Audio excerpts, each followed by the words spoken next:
আজ আমরা আবার সাফল্য আর অসফলতার বিষয়ে কথা বলবো। সফল ব্যক্তি কে হয় এবং অসফল ব্যক্তি কে হয়, এই বিষয়ে আমরা আগে অনেকবার কথা বলেছি।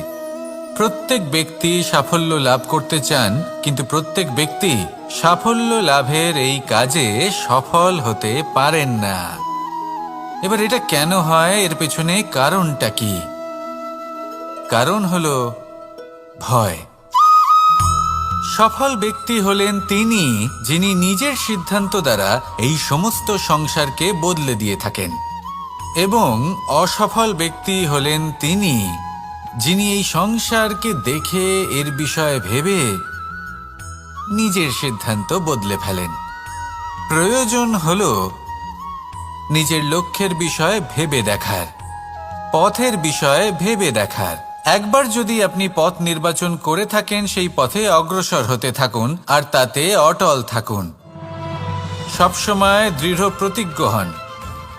আপনি যদি কোনো পথে টিকে থাকেন আর নিরন্তর পরিশ্রম করতে থাকেন, তবেই আপনার জীবনে সাফল্য আসবে।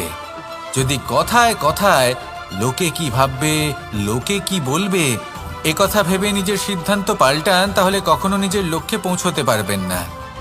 আসুন আমার সাথে ভালোবেসে বলুন, রাধা রাধা। রামায়ণের একটা অত্যন্ত শ্রেষ্ঠ কাহিনী আছে, যেটা খুব অমূল্য শিক্ষাদান করে। দশানন যখন ধরাশায়ী হলেন এবং মৃত্যুশয্যায় শুয়েছিলেন, ওনার শেষ নিঃশ্বাস ত্যাগের সময় শ্রীরাম লক্ষ্মণকে বললেন যে, হে লক্ষ্মণ, রাবণের কাছে যাও, ওখানে যাও, ওনার থেকে কিছু জ্ঞান অর্জন করে এসো। উনি হলেন মহাজ্ঞানী, আর ওনার থেকে জ্ঞান অর্জনের এটাই শ্রেষ্ঠ সুযোগ। লক্ষ্মণ প্রথমে মানতে চাইলেন না, কিন্তু শ্রীরাম বোঝানোর পরে লক্ষ্মণ ওনার কাছে গেলেন, রাবণের মাথার কাছে গেলেন আর বললেন, দাদা বলেছেন আপনার থেকে জ্ঞান অর্জন করতে। রাবণ কিছুই বললেন না। লক্ষ্মণ বললেন, আপনি তো দেখছি খুব অহংকারী, মৃত্যুশয্যায় শুয়ে আছেন, শেষ নিঃশ্বাস ত্যাগ করতে চলেছেন, আর তাও এত অহংকার। রাবণ বললেন, নিজের দাদা রামকে ডাকো। শ্রীরাম এলেন, রাবণের পায়ের কাছে এসে দাঁড়ালেন। উনি নিজের হাত জোড় করলেন আর বললেন, হে মহাপণ্ডিত রাবণ, আপনি হলেন মহাজ্ঞানী, দয়া করে আমাদের কিছু জ্ঞান প্রদান করুন। রাবণ বিনম্র চিত্তে ওনার কথা শুনলেন, খুব বিনম্র চিত্তে ক্ষমা প্রার্থনাও করলেন, আর এই সংসার একটি অত্যন্ত শ্রেষ্ঠ জ্ঞান লাভ করল। এর দ্বারা আমরা ঠিক কি শিক্ষা লাভ করি? রাম এবং লক্ষ্মণ দুজনেই ছিলেন তেজস্বী, দুজনেই ছিলেন শ্রেষ্ঠ, ছিলেন বীর, ছিলেন বলবান। কিন্তু শ্রীরামকে মর্যাদা পুরুষোত্তম বলা হয়ে থাকে, কারণ উনি বীর ছিলেন, সাহসী ছিলেন, তার সাথে একটি অত্যন্ত গুরুত্বপূর্ণ গুণ ছিল। সেই গুণ হলো বিনম্রতা। এটা খুবই শ্রেষ্ঠ একটা গুণ। যদি কেউ আপনাকে কটু কথা শোনায়, তাহলে উত্তরটা আপনি বিনম্রভাবেও দিতে পারেন। এই বিনম্রতা এমন এক আবেগ যেটা দেখে মনে হবে কোমল, কিন্তু এটা ততটাই প্রবল অস্ত্র। এমন একটা অস্ত্র যা সকলকে নিরস্ত্র করে দিতে পারে। যদি আপনি সাহসী হন এবং বিনম্র হন, তাহলে আপনি বিজয়ী হবেন।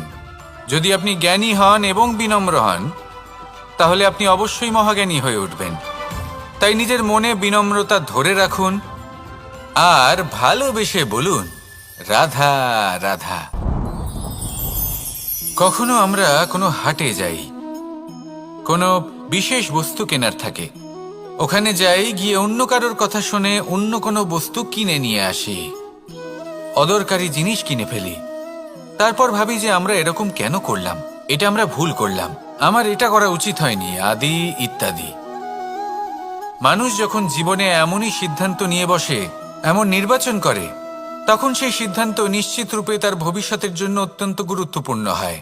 কিন্তু যদি আপনি কোনো অনুচিত চয়ন করে ফেলেন, তাহলে মন খারাপ করবেন না, সেই গ্লানিবোধ নিয়ে কষ্ট পাবেন না, সামনে অগ্রসর হতে থাকুন। কারণ এই অনুচিত নির্বাচন আপনাকে উচিতভাবে জীবনযাপনের পথ দেখাতে পারে। এবার যদি আমি আপনাকে বলি যে আপনি আগুনে হাত দিন, সেটা কি আপনি করবেন? করবেন না। কেন? কারণ জীবনে কোনো না কোনো দিন আপনি একটা ভুল নির্বাচন করে আগুনে হাত দিয়েছিলেন। তারপরে আপনি শিক্ষা পেয়েছিলেন যে আমি জীবনে আর কোনোদিন আগুনে আর কিছুতেই হাত দেব না। এই জীবনও ঠিক সেরকমই। জীবনের সেই সব অধ্যায়, সেই সব সময় যা ব্যর্থ হয়েছে সেটা নিয়ে ভেবে সময় নষ্ট করবেন না। সেটা থেকে যে শিক্ষা পেয়েছেন সেটা মনে রাখুন, আর যে অধ্যায় বাকি রয়েছে, যে সময় বাকি রয়েছে, তাতে কিভাবে সফল হওয়া সম্ভব সেই বিষয়ে ভাবুন। আর আমার সাথে ভালোবেসে বলুন, রাধা রাধা।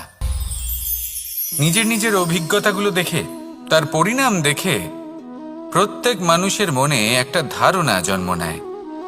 প্রজন্মের পর প্রজন্ম যখন অগ্রসর হতে থাকে, এই ধারণাগুলোই কারণ হয়ে ওঠে যা মানুষের জীবনে তার শুভর, অশুভর, লাভের, ক্ষতির এই সব কিছুর আধার হয়ে ওঠে। যেমন ধরুন আপনি কোথাও যাচ্ছেন আর পথে বেড়াল রাস্তা পার করে গেল, সেটা অশুভ বলা হয়। কেউ হাঁচলে কাজ থামিয়ে দেওয়া হয়। বলা হয় যখন আপনি কোনো শুভ কাজ করতে যাবেন তখন মিষ্টি খেয়ে যাবেন, কাজ সফল হবে। যদি কোনো ব্যক্তি অনুচিত কথা বলে দেন তার মানে অনুচিত কিছুই ঘটবে, আদি ইত্যাদি এরকম অনেক সংখ্যক ধারণা আছে।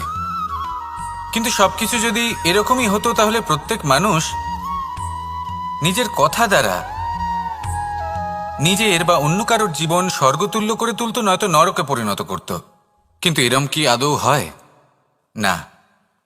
কারণ এই সব ধারণা, এই সব কিছু এর উৎস হলো মানুষের মন, তার মস্তিষ্ক।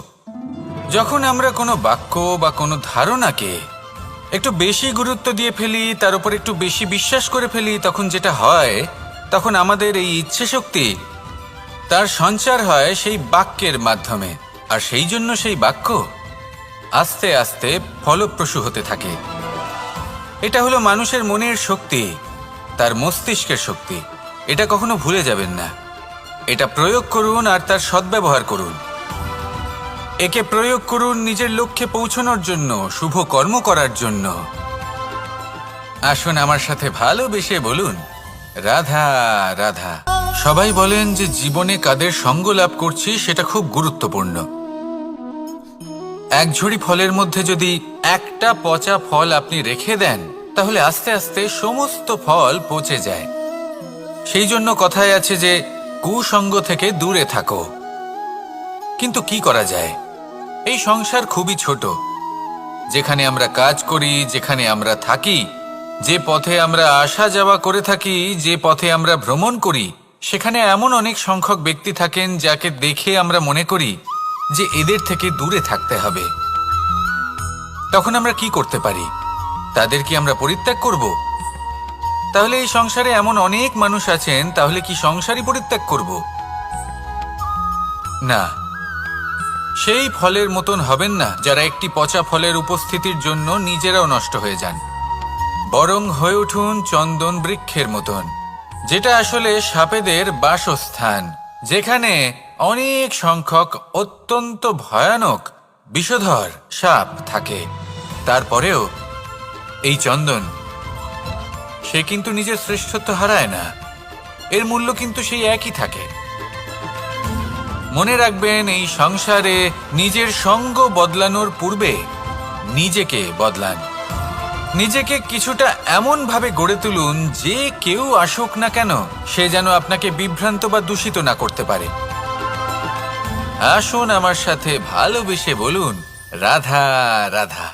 এই সংসারে প্রত্যেকটা জিনিসের নিজস্ব একটা বিশেষত্ব আছে, আর তার বিশেষত্বর জন্যই তাকে বিশেষ গুরুত্ব দেওয়া হয়।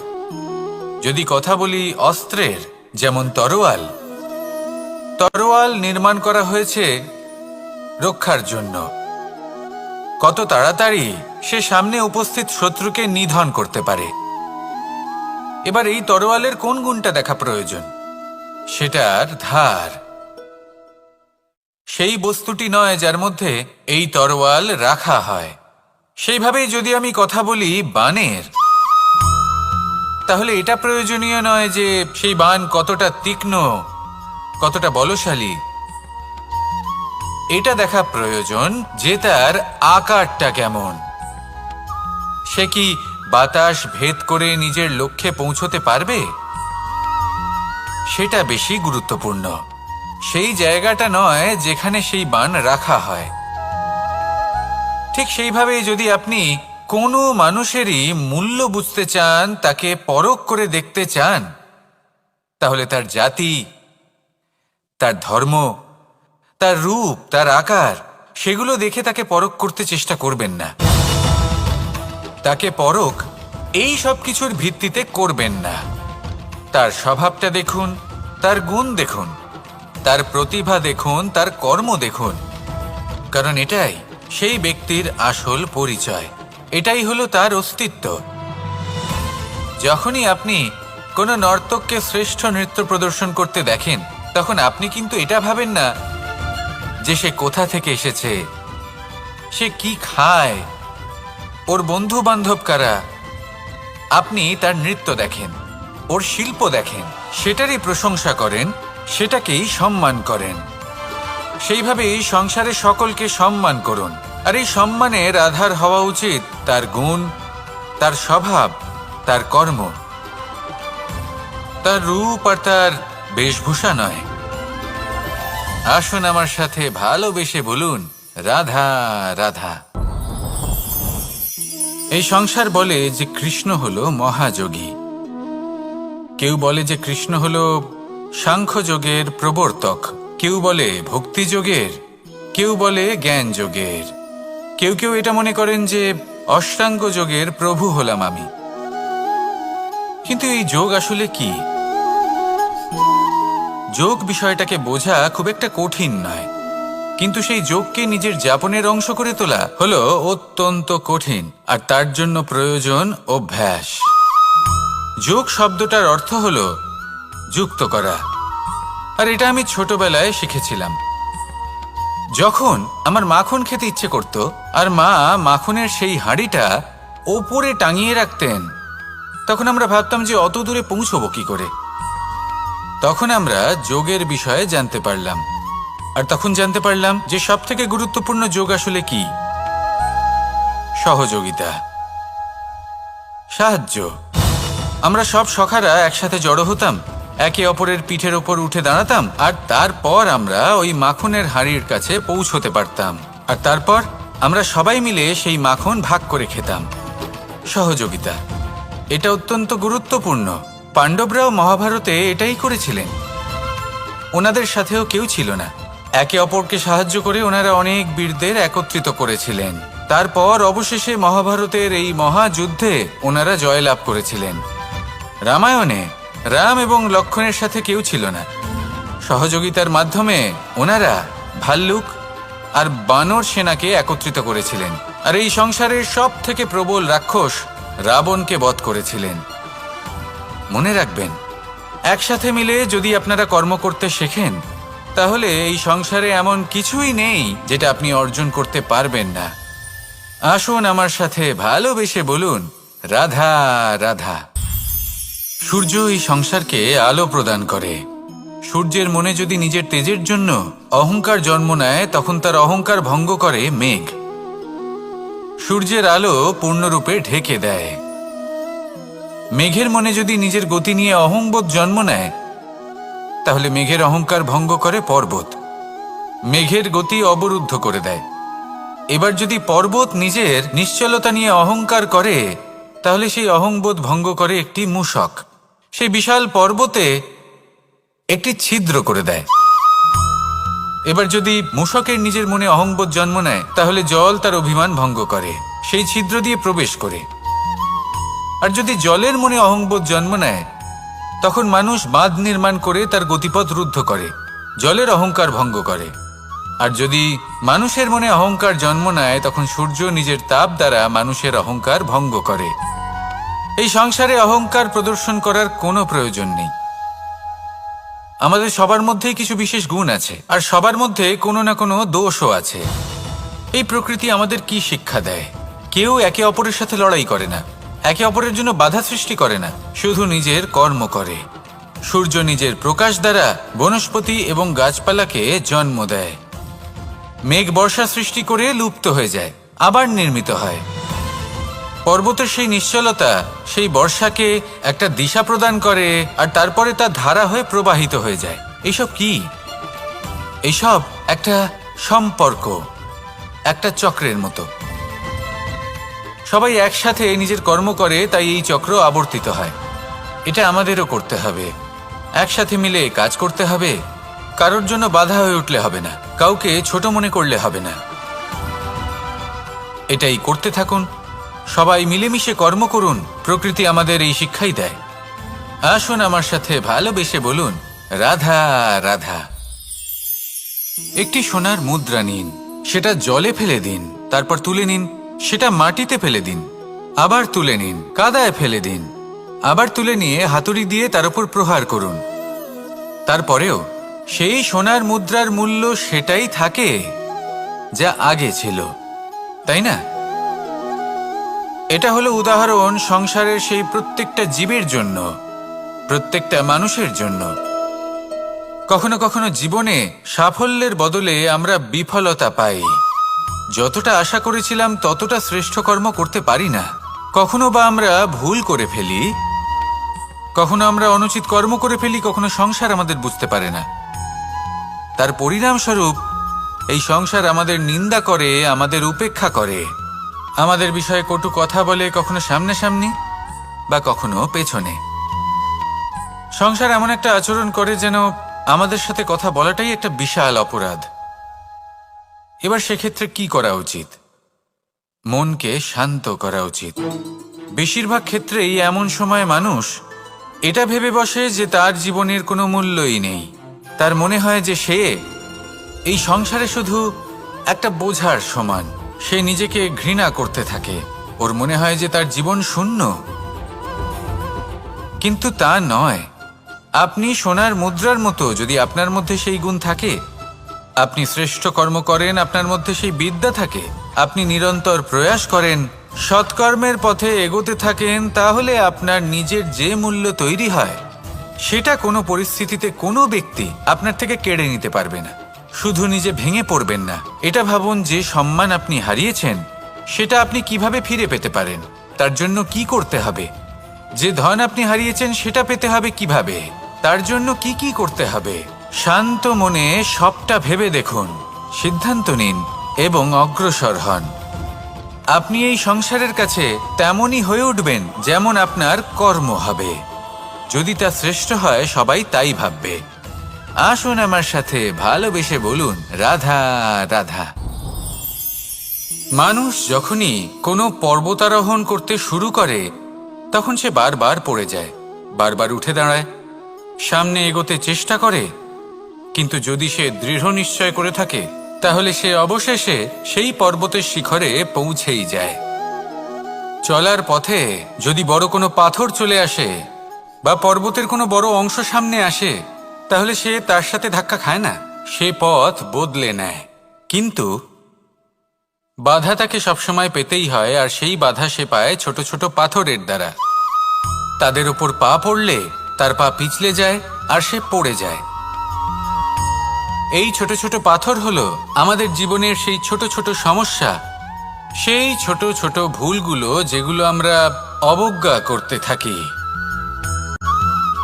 আমরা ভাবি এর দ্বারা কি বা ক্ষতি হবে, কিন্তু সেগুলোই অনেক সময় আমাদের অসফলতার কারণ হয়ে দাঁড়ায়। যত তাড়াতাড়ি সম্ভব এই ছোট ছোট পাথরগুলিকে জীবন থেকে তুলে ফেলে দিন। ভুল হওয়াটা স্বাভাবিক, কিন্তু তার মানে এই নয় যে বারবার সেই ভুলের পুনরাবৃত্তি ঘটবে। ভুলটা বুঝুন, সেটা স্বীকার করুন আর সেটা শুধরে নিন। যখন আপনি এটা করতে শিখবেন তখনই খুব তাড়াতাড়ি আপনি সেই শিখরে পৌঁছতে পারবেন। আর যখন পৌঁছে যাবেন তখন এই মন প্রসন্ন হয়ে বলবে, রাধা রাধা। আপনি কখনো পলাশ ফুল দেখেছেন? কি সুন্দর দেখতে, লাল রক্তবর্ণ, উজ্জ্বল, কিন্তু এতে কোনো সুগন্ধ নেই। সেই জন্য ওকে শুধু চোখ ভরে দেখতে ইচ্ছে করে।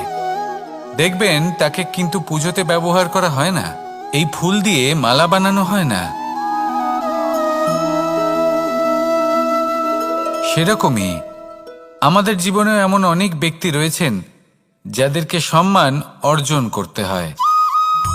যদি আপনি কোনো উচ্চ বংশে জন্ম নিয়ে থাকেন এবং আপনার কাছে সবকিছু থাকে, ধন ঐশ্বর্য থাকে, সবকিছু আপনি আগে থেকেই পেয়ে গেছেন, তাও কিন্তু এই সংসার আপনাকে সম্মান দেবে না। ততক্ষণ পর্যন্ত দেবে না যতক্ষণ না আপনি নিজের অন্তরে গুণ জাগ্রত করছেন, শ্রেষ্ঠ কর্ম করছেন, নিজের অন্তরে ইতিবাচক মনোভাবের এই সুবাস জাগ্রত করছেন। যদি এসব কিছু করেন তাহলেই এই সংসার আপনাকে সম্মান দেবে। এবার এটা আপনার ওপরে নির্ভরশীল যে আপনি কি পলাশ ফুলের মতো হতে চান, নাকি অন্য কোনো ফুল হয়ে উঠতে চান যার সুবাস আছে, যে নিজের সুবাস এই সারা পৃথিবীতে ছড়িয়ে দেয়। আসুন আমার সাথে ভালোবেসে বলুন, রাধা রাধা।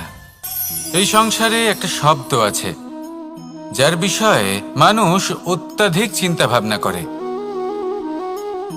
আর সেই শব্দ হলো অস্তিত্ব, পরিচয়। প্রত্যেক ব্যক্তি এই সংসারে নিজের অস্তিত্ব গড়তে চায়, আর ছোট থেকে এটাই হয়। যখন আমরা শ্রেণীকক্ষে যাই, পড়তে যাই, তখন আমরা এটাই ভাবি যে আমরা নিজেদের অস্তিত্ব গড়ব, সুনাম অর্জন করব। সকল ব্যক্তি যাতে এটাই বলে যে এই হলো সর্বশ্রেষ্ঠ ছাত্র, আর এটাই আমাদের পরিচয়। কার্যক্ষেত্রেও আমরা ঠিক এটাই চেষ্টা করি, পরিশ্রম করতে থাকি এবং ভবিষ্যতে গিয়ে আমরা নিজেদের পরিচয় খুঁজে পাই। পরিচয়ের সাথে সাফল্য আসে, আর সাফল্যের সাথে আসে অস্তিত্ব। আর যখন এই দুটি সংযুক্ত হয়, তখন মানুষ অসফলতার কথা ভেবে ভয়ভীত হয়ে পড়ে, আর এটা ভাবতে থাকে যে যদি আমি অসফল হই তাহলে সেই পরিচিতির কি হবে, সেই নামের কি হবে, সেই সব কিছু যে আমি অর্জন করেছি তার কি হবে। সে ভয়ভীত হয়ে পড়ে, আর এই ভয়ের কারণে তার বিকাশ কোথাও না কোথাও অবরুদ্ধ হয়। সে শ্রেষ্ঠ কর্ম করা বন্ধ করে দেয় এবং শুধুই সুরক্ষিত থাকতে চেষ্টা করে। আর অসফল হলে তাতে ভয় পাওয়ার কোনো প্রয়োজন নেই, কারণ যখন আপনি সফল হন তখন এই সাফল্য আপনার পরিচয় এই সংসারের সাথে করায়। কিন্তু যখন আপনি অসফল হয়ে থাকেন তখন এই অসফলতা এই সংসারের পরিচয় আপনার সাথে করায়, যা অত্যন্ত আবশ্যক। অসফলতা প্রত্যেকের জীবনেই আসবে, তার সম্মুখীন হন আর তার থেকে শিক্ষা লাভ করুন। কারণ যখনই আপনি অসফল হন তখনই আপনার জ্ঞান চক্ষু উন্মুক্ত হয়। আসুন আমার সাথে ভালোবেসে বলুন, রাধা রাধা। আমরা সকলে সামাজিক জীব। মানুষের সাথে দেখা সাক্ষাৎ করা এটা চিরকালই চলতে থাকে। আমরা কখনো কাউকে উপহার দিই, আবার কখনো কেউ আমাদের উপহার দেয়। কখনো কি এমন হয়েছে যে আপনি কাউকে একটা উপহার দিয়েছেন, কিছু সময় পরে বা কিছু মাস পরে সেই উপহারই ঘুরে ফিরে আপনার কাছেই এসেছে, অর্থাৎ সেই বস্তুটাই আপনার কাছে আবার ফিরে এলো? এরকম হয়। ছেলেবেলায় একদিন একজনের বিবাহ ছিল, তখন মা তাকে একটা উপহার দিতে চাইছিলেন, তাই তিনি একটা পোশাক বানালেন আর সেটাকে সুসজ্জিত করছিলেন। আমি দেখলাম আর জিজ্ঞেস করলাম যে মা, এই পোশাক এত সুসজ্জিত করার কি আছে? তখন মা বললেন যে কানাই, কখনো কাউকে এমনই উপহার দেবে, এমন প্রকারে দেবে যে সেটা যদি আবার ঘুরে ফিরে তোমার কাছে ফিরে আসে তাহলে যেন তোমার খারাপ না লাগে। এটাই কিন্তু হয় আমাদের ব্যবহারের সাথে, কর্মের সাথেও এবং আমাদের কথার সাথেও। তেমনই আচরণ করবেন যে আচরণ আপনি সহ্য করতে পারবেন। যদি মুখ থেকে কটু কথা বেরোতে থাকে তখন নিজেকে সংযত করে নিন। সেই শব্দই প্রয়োগ করুন যেটা আপনি তার বদলে শুনতে চাইবেন এবং আপনার দুঃখও হবে না। কারণ আপনার কর্ম এমন একটা উপহার যেটা আবার ঘুরে ফিরে ফলস্বরূপ আপনার কাছেই আসবে। সেই জন্য নিজের আচরণ শুভ করুন, নিজের মানসিকতা শুভ করুন, নিজের মুখ থেকে মধুর বাণী নিঃসৃত করুন, আর এইভাবেই মধুরভাবে বলুন, রাধা রাধা। পাশা নামক এই খেলাটি আপনারা নিশ্চয়ই খেলেছেন, না খেলে থাকলে দেখেছেন, আর যদি দেখেও না থাকেন তাহলে নিশ্চিত রূপে শুনেছেন। মহাভারতের এই মহাযুদ্ধ কোথাও না কোথাও এই পাশা নামক খেলার কারণে হয়েছিল। পাশারি, বিচিত্র খেলা, দান এইসবের কারণে কেউ নিজের মাথায় রাজ মুকুট পরিধান করেছিলেন, আবার সেখানেই পরাজিত হওয়ার জন্য কাউকে বনবাসও ভোগ করতে হয়েছিল। কিন্তু এই খেলা সমাপ্ত হওয়ার পরে সমস্ত ঘুঁটি আর এই পাশার ছক একই পুটলিতে স্থান পেল। এটাই হলো আমাদের জীবন। এই সংসারে আমরা জয় পরাজয়ের বিষয়ে এতটাই ভাবি, এত চিন্তা করি যে এই জীবনের খেলার আনন্দটাই উপভোগ করতে পারি না। আর অবশেষে কি হয়? কেউ জয়ী হন, কেউ পরাজিত হন, কিন্তু দুজনেই একই স্থানে পৌঁছে যান। প্রত্যেক ব্যক্তি মৃত্যুর পরে একটি নির্দিষ্ট স্থানেই পৌঁছতে বাধ্য, কিন্তু ততক্ষণ এই জীবন, এই খেলা, তার আনন্দ উপভোগ করুন। এই সংসারে সেই ব্যক্তি শ্রেষ্ঠ স্থানে পৌঁছতে পেরেছেন যিনি এই সংসারকে প্রকাশ প্রদান করেছেন, যিনি কখনো জয় পরাজয় এ বিষয়ে ভাবেননি, শুধু এই জীবনের খেলার আনন্দ উপভোগ করেছেন। এটাই আপনিও করুন আর আমার সাথে ভালোবেসে বলুন, রাধা রাধা। প্রত্যেক মানুষ নিজের জীবনে দুঃখ অনুভব করেন। প্রত্যেকের দুঃখ আলাদা হতে পারে। কারোর মনে এই দুঃখ থাকে যে সে তার বাবা মায়ের সব ইচ্ছে পূরণ করতে পারেননি। কেউ এটা ভেবে দুঃখ পান যে সে চিরকাল সদাচার করেছেন, সৎকর্ম করেছেন, কিন্তু তাও তাকে দুরাচারী বলে মনে করা হয়। কেউ এটা ভেবেও দুঃখ পান যে তার সামনে যে ব্যক্তি রয়েছেন তার চোখে তিনি শত্রু হয়ে উঠেছেন বা দুষ্ট হয়ে উঠেছেন, যেখানে তিনি হয়তো কোনো অনুচিত কাজই করেননি। এবার এই সমস্ত বিষয় নিয়ে ভেবে নিজের ব্যক্তিত্ব নিয়ে সন্দেহ প্রকাশ করবেন না। যদি নিজের ব্যক্তিত্ব নিয়ে কোনো সন্দেহ থেকে থাকে, তাহলে কর্ম সংক্রান্ত প্রশ্ন করুন যে আপনি যা করেছেন তাতে কি উচিত ছিল, কি অনুচিত ছিল। যেটা প্রয়োজন সেটা এটা বোঝার যে আপনার অন্তর্মন, আপনার বিবেক আপনাকে কি বলছে, আর আপনার অন্তর্মন আর আপনার বিবেক আপনাকে যেটা করতে বলবে শুধু সেটাই করুন। আর তারপরে এই সংসার কি বলবে, কি ভাববে সেসব নিয়ে ভাবতে যাবেন না, কারণ এই সংসার তো ঈশ্বরকেও প্রশ্ন করে থাকে, ঈশ্বরকেও দোষী মনে করে। কখনো কখনো যখন কোনো ঘটনা মানুষের ইচ্ছা অনুযায়ী ঘটে না, তখন মানুষ এটা বলে যে হে ঈশ্বর, আপনি আমার পাশে থাকলেন না, আপনি বড়ই কঠোর, এটা আপনার দোষ। যেখানে বেশিরভাগ সময় হয়তো সে নিজেই নিজের কর্মফল ভোগ করছে, আর কখনো কখনো ঈশ্বর হয়তো তার জন্য আরো ভালো কোনো পরিকল্পনা করে রেখেছেন, কিন্তু মানুষ সেটা বুঝতে পারে না। তাই দিনের শেষে যেটা প্রয়োজন সেটা হলো নিজের মনের কথা বুঝতে হবে। আপনার বিবেক কি বলছে শুধু সেটাই করুন আর সামনে এগোতে থাকুন। আমার সাথে ভালোবেসে বলুন, রাধা রাধা। এই সংসারের অন্তের, এর বিনাশের প্রারম্ভ কিভাবে হয়? কোনো যোগের মাধ্যমে, কোনো ভয়ানক অসুরের আগমনে, নাকি প্রকৃতির রাগের কারণে? না, এই সংসারের বিনাশের প্রারম্ভ হয় আমি থেকে। এই আমি, এই তুমি, এটা আমি করেছি, ওটা তুমি করেছো, এটা আমার, ওটা তোমার, আদি ইত্যাদি। এই ভাব যখন মনে বাসা বেঁধে নেয়, সর্বপ্রথম ঘর ভাগ হয়, তারপর বসতি, তারপর প্রাণ, আর তারপর দেশ, আর সবার শেষে সমস্ত সংসার ভাগ হয়ে যায়। আর এই ভাগ হয়ে যাওয়া শেষে মনোমালিন্যে পরিণত হয়। এখন এমত অবস্থায় কি করা যেতে পারে? কিভাবে বাঁচা যায় এই পরিস্থিতির থেকে? কিভাবে দূরে থাকা যায় এই বিনাশের থেকে? উত্তর সেই একটাই, করুণা।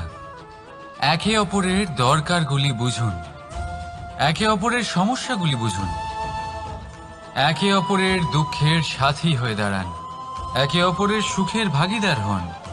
আর শেষে যখন এই আমি আমরাতে পরিণত হবে, তখন এই বিনাশ নিজে থেকেই দূরে চলে যাবে। তাহলে আমরাতে বিশ্বাস করতে শিখুন আর আমার সাথে ভালোবেসে বলুন, রাধা রাধা।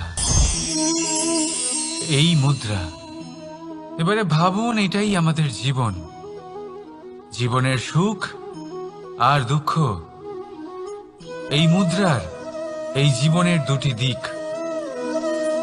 কিন্তু যখনই আমরা ঈশ্বরের কাছে প্রার্থনা করি তখনই আমরা সুখ চাই, আর সেই সুখ আসেও।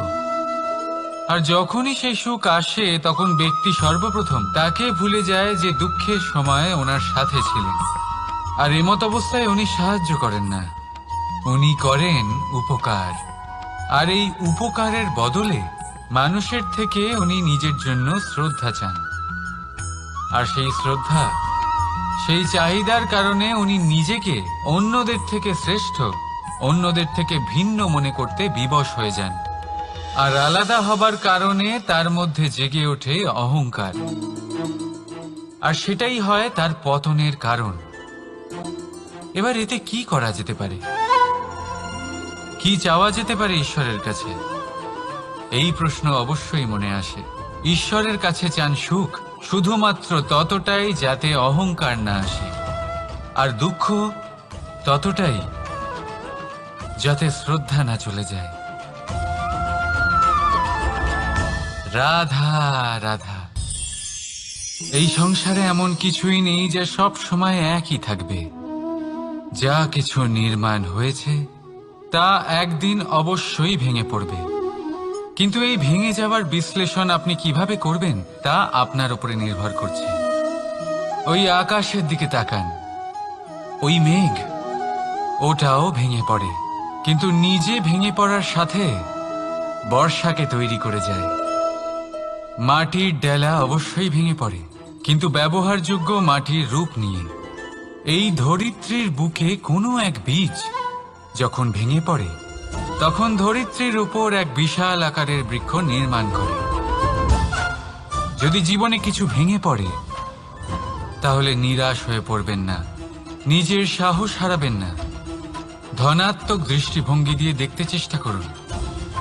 মনে করুন নিয়তি নিশ্চয়ই আপনার জন্য আরো ভালো কিছু ভেবে রেখেছে, যা ভবিষ্যতে আপনার প্রতীক্ষা করছে। ধনাত্মক চিন্তা ভাবনা করতে থাকুন, তারপর দেখবেন শ্রেষ্ঠ রচনা নিজেই তৈরি হবে। রাধা রাধা। চলতে থাকা, থেমে যাওয়া, বিশ্রাম নেওয়া, তারপর দম নিয়ে পুনরায় দাঁড়িয়ে পড়া, আর তারপর আবার সেই পথ চলা। এটা জীবনের অভিন্ন এক অঙ্গ, এটার থেকে আপনি পালাতে পারবেন না। কিন্তু এই অঙ্গকে আপনি নিজের জীবনে কিভাবে প্রয়োগ করবেন, কিভাবে তাকে কাজে লাগাবেন, সেই সিদ্ধান্ত আপনাকে নিতে হবে। যারা হেরে যান তারাও জীবনে থমকে যান, আবার যারা জেতেন তারাও দাঁড়িয়ে পড়েন। যারা হেরে যান তারা হাঁপিয়ে দাঁড়িয়ে পড়েন, যারা জিতে যান তারা দাঁড়িয়ে পড়েন সেই সর্বোচ্চ স্তরে পৌঁছে গিয়ে। এবার দাঁড়াতে তো আপনাকে হবেই, তা হতেই হবে, কিন্তু কখন কিভাবে দাঁড়াবেন, ক্লান্ত হয়ে নাকি সর্বোচ্চ স্তরে পৌঁছে গিয়ে, সেই সিদ্ধান্ত আপনার। অবশ্যই দাঁড়িয়ে পড়ুন, কিন্তু ক্লান্ত হয়ে নয়, কারণ আপনাকে পুনরায় দাঁড়িয়ে পড়তে হবে, পুনরায় যাত্রাপথে এগোতে হবে এবং সর্বোচ্চ স্তরে পৌঁছতেই হবে। রাধা রাধা। স্বপ্ন, আমরা জীবনে স্বপ্ন দেখতে থাকি, সেটা পূরণ করার পূর্ণ প্রয়াস করে থাকি, কিন্তু এই স্বপ্ন পূরণ না হওয়ার পরিস্থিতিতে আমরা ভেঙে পড়ি, ছিন্ন বিচ্ছিন্ন হই, আর তারপর এই বোঝা আমরা আগামী প্রজন্মের ওপর রীতিমতো চাপিয়ে দিই। আমরা এটাই মনে করি যে আমরা যেটা হতে পারিনি সেটা আমাদের সন্তান অবশ্যই হবে। আমরা যা কখনো পাইনি আমাদের সন্তান অবশ্যই তা পাবে। এটা যে অনুচিত সেটা আমরা ভাবি না, কিন্তু এটা ভুল, আর এই ভুল আমরা সকলেই করে থাকি। সন্তান প্রকৃতি আর পরমাত্মার আশীর্বাদ, ওদের ভেতরে তাদের নিজের একটা অস্তিত্ব লুকিয়ে থাকে, সেটা মন দিয়ে দেখুন তো। আপনি শুধু ওই সন্তানকে জন্ম দিয়েছেন, কিন্তু ওর জীবন আপনার নয়। তাই নিজের সন্তানের সাথে থাকুন, সময় কাটান, ওদেরকে ভালোবাসুন, সবসময় প্রেরণা দিন, কিন্তু প্রেরণা দিন ওর নিজের অস্তিত্বকে বাড়ানোর জন্য, ওর নিজের স্বপ্ন পূরণ করার জন্য, আপনার স্বপ্ন পূরণ করার জন্য নয়। ওদের অস্তিত্বকে পূর্ণাঙ্গে বৃদ্ধি পেতে দিন। রাধা রাধা। এই পুকুর দেখছেন আপনি? পুকুরের জল কখনো প্রবাহিত হয় না, একই স্থানে জমে থাকে, আর সেই কারণে কিছুদিন পর ময়লা হতে শুরু করে। কিন্তু তাও আমরা একে ত্যাগ করি না, আমরা তবুও একে পুজো করি। শুধুমাত্র এই কারণে নয় যে অতীতে সে আমাদের তৃষ্ণা মিটিয়েছে, কিন্তু এই কারণেও যে যদিও বা সে ভবিষ্যতে আমাদের তৃষ্ণা না মেটায়, কিন্তু প্রয়োজন হলে আগুন অবশ্যই নেভাতে পারে। ঠিক সেই রকমই হয় আমাদের সম্পর্ক, সম্পর্ক যা আমরা বহু বছর পরিশ্রম করে তৈরি করি, যে দরকার পড়লে আমাদের সহায়ক হয় কোনো না কোনোভাবে। সেই জন্য সম্মান করতে শিখুন এই সম্পর্কগুলিকে, শিখুন এই সম্পর্কগুলিকে অটুট রাখতে। কথায় কথায় এই সম্পর্কগুলিকে ভেঙে দিতে শিখবেন না। রাধা রাধা। বিষ, এই শব্দটা শুনলেই মনে অনেক কল্পনা জন্ম নেয়। কল্পনা অসহ্যকর তিক্ততা, কল্পনা অত্যন্ত বেদনাদায়ক মৃত্যু।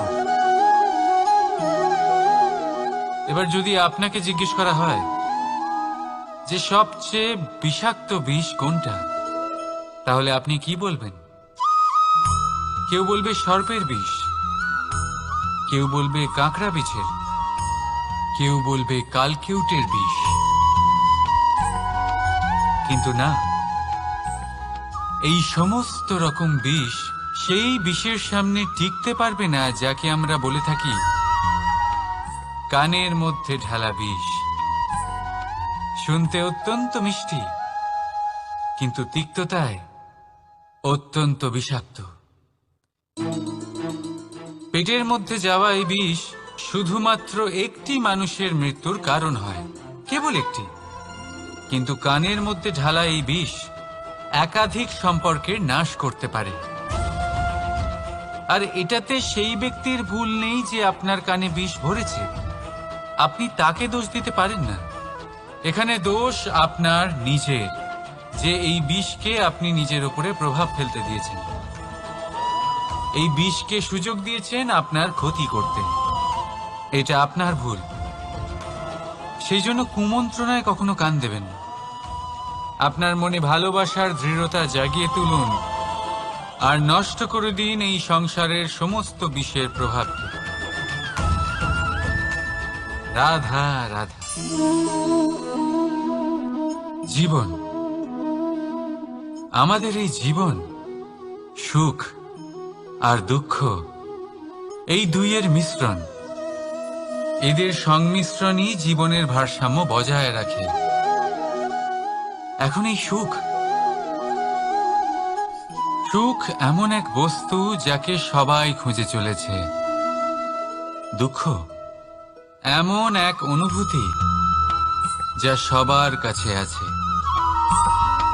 আমাদের প্রত্যেকের জীবনে সুখ আর দুঃখ আসতে থাকবে আর যেতেও থাকবে, এটা অবশ্যই জীবনে থাকবে। কিন্তু সফলতা, এটা সবার জীবনে আসে না। কেন? কারণ এই সফলতা সুখ আর দুঃখের দ্বারা প্রাপ্ত হয় না। সফলতা প্রাপ্ত হয় নিজের উপরে বিশ্বাস করতে থাকলে। আকাশের ওই সূর্যকে দেখুন, সূর্যের বিশ্বাস আছে নিজের উপর যে সে সমস্ত জগৎকে আলোকিত করতে পারবে, নিজের প্রথম রশ্মি দিয়ে অন্ধকারকে দূর করতে পারবে। সূর্য এই বিশ্বাস নিয়েই আসে আর কিছুক্ষণের মধ্যেই সমস্ত সংসার থেকে অন্ধকারকে বিনাশ করে ফেলে সে। তাহলে মনে রাখবেন, এই সুখের আভাস, এই দুঃখের অনুভূতি আসতেও থাকবে আর যেতেও থাকবে। শুধু নিজের উপরে বিশ্বাস রাখুন, তারপর দেখবেন এই সফলতা আপনার দাস হয়ে থাকবে। রাধা রাধা।